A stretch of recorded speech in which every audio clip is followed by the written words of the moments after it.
I'll be doing the introduction of today, which is about how to heal your multiple sclerosis. And I'll be doing the first part, which will be the mental factors that influence the progression and influence the reversal of symptoms. So to start, we have to know what is it we're dealing with. And multiple sclerosis is within the disease classifications of chronic disease. Why is this important?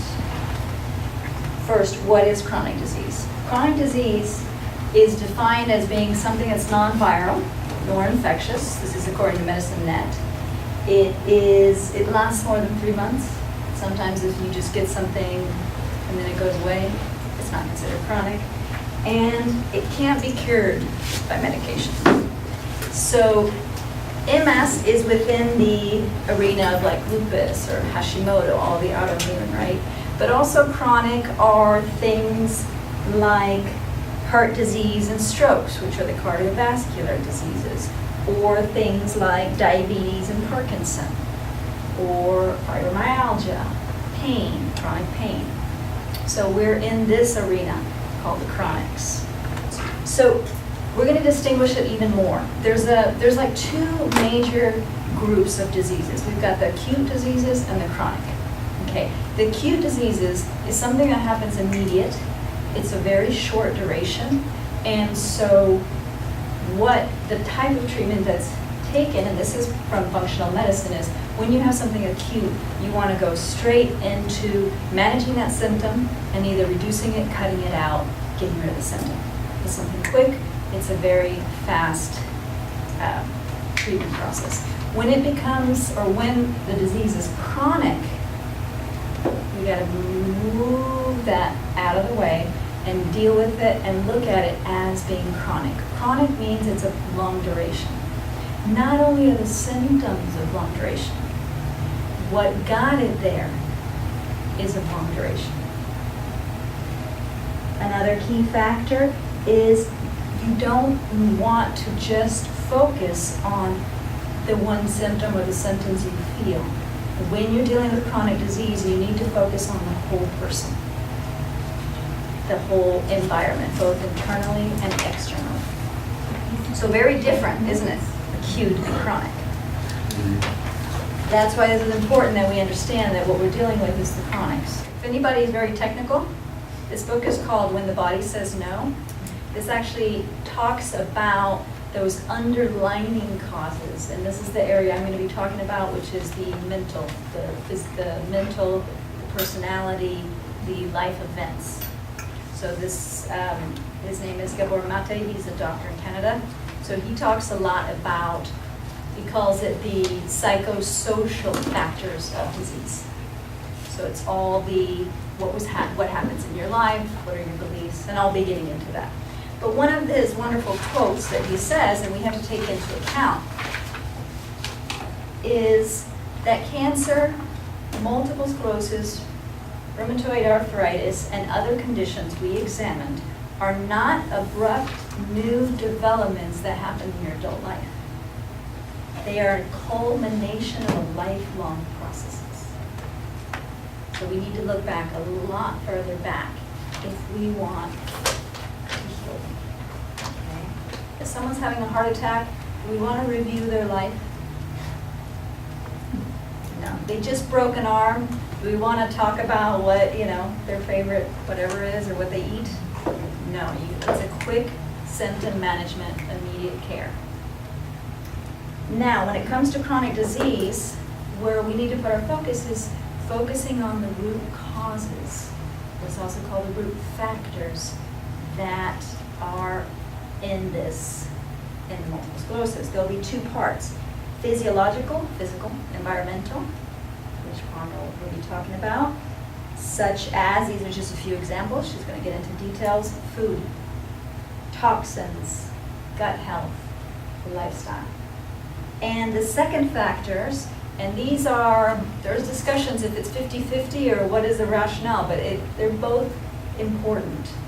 The other factors, which would be what I'll be talking about, and what I do in my own work, is what's called the psychosocial. These are what? These are traumas, traumatic events, A lot of the people I've worked with could be 6 months to 2 years before their first symptoms.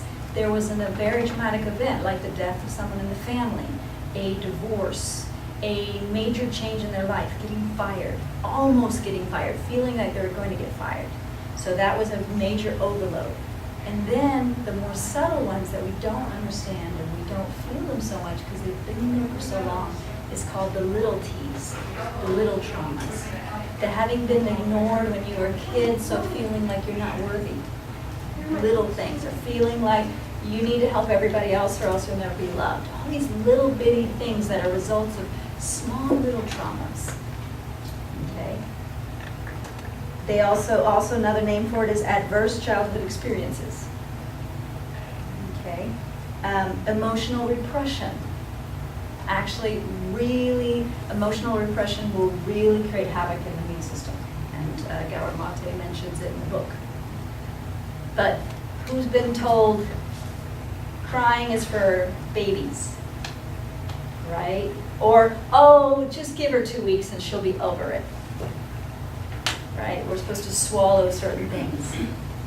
Those things will create havoc in the immune system if grief is not resolved, for example, or you're eating yourself because of shame or something, you don't complete the process of letting it go.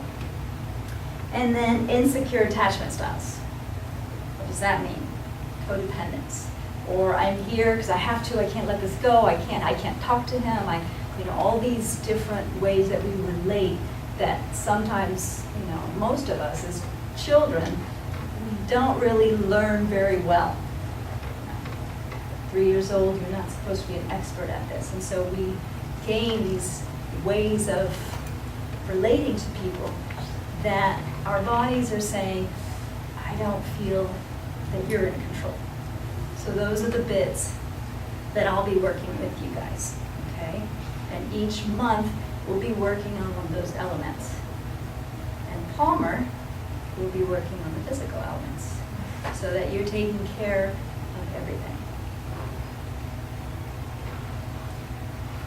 One more element in my area, the element of the psychosocial, so let's call it all the mental factors, internal factors, is it's not the experience, it's not the traumatic event that is important, because every single one of us has things that happen to us as kids. It's impossible to not go through life with stuff happening. But what is important is what beliefs were created and behaviors because of those experiences. What did you decide about life? It's not okay to be mean. Decide about life, I'm not allowed to say no. Decide about life, I have to make you happy. That's my, et cetera, et cetera. It's that which we need to work on. And that's the key elements, which is creating an internal stress within your body. Just always vigilant.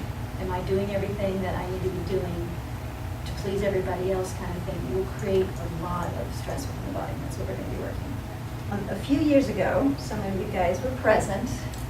A few years ago, I did a study on the effectiveness, it's a long title, the effectiveness of hypnotherapy on multiple sclerosis. In a nutshell, what I did was I first interviewed any other therapists who had been successful with MS, who had clients that were now symptom-free, and I said, what'd you do? And I learned all their techniques.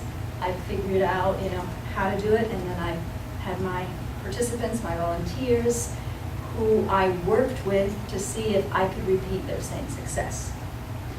When I was doing that research, everyone had different ideas. But after a while, what I realized was kind of what I mentioned before. What is important and what we need to focus on is not trying to remove a symptom. The symptom will go away if we remove the beliefs that are behind it, those painful elements that are driving your body crazy. So when I did the study, I actually mapped out, this is a mind map of MS. These are all the beliefs within the system of MS. So I printed out. So then what I did is once I had a whole bunch of them, then I kind of focused them in areas. Okay, so this is a little easier to manage probably. So what kind of areas? There was a whole group of things about being very self-critical, about holding higher standards for yourself than for anybody else. Think about it. This is childhood stuff. How do you think someone creates a belief like that? When you think of like a scenario in kindergarten that you think, oh, she'll be better than this. Or maybe your parents said, you're a, Johnson. Stupid kid. Yeah, or you are a stupid kid, and you're like, oh, I gotta do better, I'm a stupid kid, I'm stupid. And then you swallow it there, and you're 50, 60, and you're still calling yourself a stupid kid, right? You just swallowed it whole. That's what kids do. Okay, I think something's clicking. Like it's just like, oh, that's where that's coming from. Okay, other things like, I must be perfect everywhere all the time. That one, actually, one of my clients did. He was 4 years old, he was in the school play, he wanted to show Dad his part, and Dad laughed. And he thought, oh, I can never show myself until I get it perfect. Swallowed it whole, and he's been trying to be perfect for the rest of his life. Making himself miserable by doing it, pushing himself so hard, creating so much internal stress because he's trying not to fail. How do you become perfect? By failing a lot of times. Masters require practice. Practice requires tons of failure. So that will drive your body crazy. Other things around compromise personal boundaries. We talked about the relationship thing, right? Not being able to say no. Or if someone else in the room has a bad day, you feel like I can't have a good day. Not if I have a bad day, I should have a bad day. But hell, someone always has a bad day, so then what? Right? You can't have 10 people in the room having a good day and then you give yourself permission to have a good day. Right? And so there's things there that we're going to work on. Disconnected with the body. A lot of us have that. Society doesn't tell us, listen when your foot is saying something, or tone down when something hurts. We're like, just go for it, do it, push. I can, show yourself, prove to yourself that you're capable, right? And your body's like, what is this, right? Now, another one we'll be working on is social expectations about multiple sclerosis. It's what we will call the nocebo. Has anybody heard of placebo? Mm-hmm. There's the opposite called nocebo. Nocebo. So when the doctor says you'll be in a wheelchair in 10 years, is a nocebo. He's not saying, you'll probably kick this. You just, get the tools that you need, work on what is in your responsibility that you can do, and you'll probably totally control your symptoms. You're not told that. You're not supposed to be told that. You're supposed to be told worst case scenario. But you're not told that's the worst case scenario. You're just told this is probably what will happen. And then that becomes a nocebo. Someone's told that. Are they going to make an effort? No. So we'll be working on the day of the diagnosis. Okay, and what society expects. How are you doing? Are you, so you were bad yesterday, are you getting worse? Those are the expectations, all right? And another thing will also be internal conflicts. This will be about things, again, don't get overwhelmed, there's a lot of little parts we're going to be working on this. Breathe. There's no way I'm going to remember all of that. Breathe. No, internal conflicts is like, this is why I think, personally, why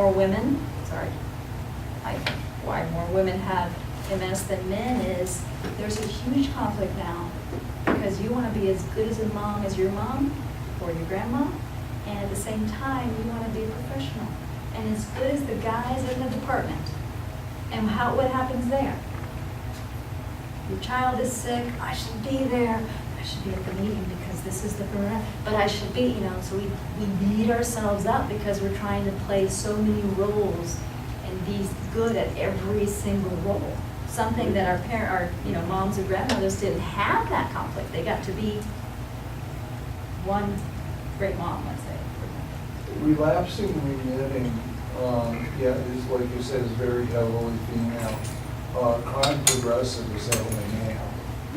And they're not even totally sure they're the same disease or something, but it happens like that. So those would be things to look at and see. Yes. What is going on. But yeah, things, for example, why do you think a woman who just got pregnant, her MS symptoms go away until the child is about 2? How is those inner conflict? Does she have them so much? Or is she like, this is my thing for the next 2 years? Right? So this is our roadmap, okay? We're going to take those things I mentioned and we're going to transform them. So you can have healthy boundaries so that you treat yourself equally to how you treat others and as nicely to yourself as you treat others so that you're able to say no. So that if you have a good day, you have a good day because you had a great whatever. And if someone didn't have a great day, you'll be there for them, but you're still going to have a good day, kind of thing. Okay, so we're going to be working on gaining those tools and those coping mechanisms so that your body is stable within itself rather than being pushed by what everybody else says you should be doing or all these internal shoulda, coulda, okay, regrets. So that's our roadmap.